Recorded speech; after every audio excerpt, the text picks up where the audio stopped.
Today, the director of the FBI called Saturday's hostage situation in Colleyville at the Synagogue congregation Beth Israel an act of terrorism against the Jewish community. He and one of those held, that is Rabbi Charlie Citron Walker, spoke during a virtual event that was put on by the Anti-Defamation League.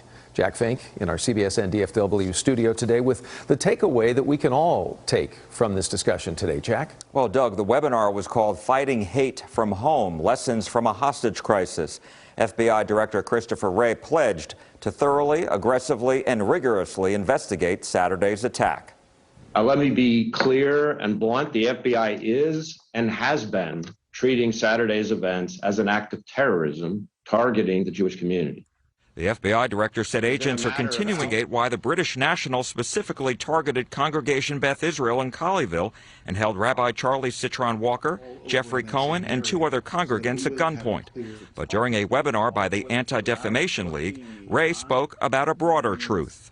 This was not some random occurrence. It was intentional, it was symbolic, and we're not going to tolerate anti-Semitism in this country. No member of a faith-based community should have to worry about acts of violence at their services. I didn't have a lot of suspicions.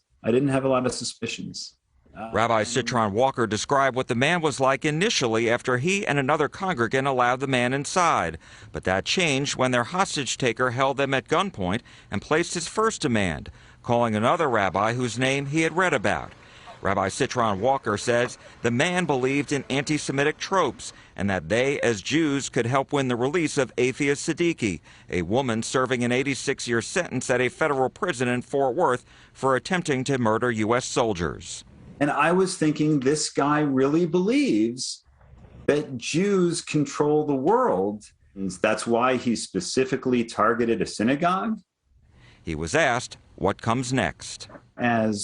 What comes next? It's going to be one step at a time for us. We are doing the best we can to heal. The rabbi described the special service they held Monday as very healing, and he said there will be religious services on Saturday.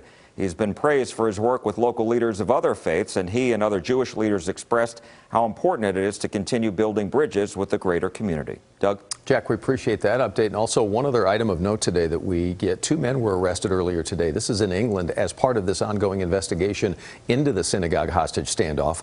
Police say that the men are in custody for questioning as the FBI continues investigating Saturday's standoff as officially an act of terrorism.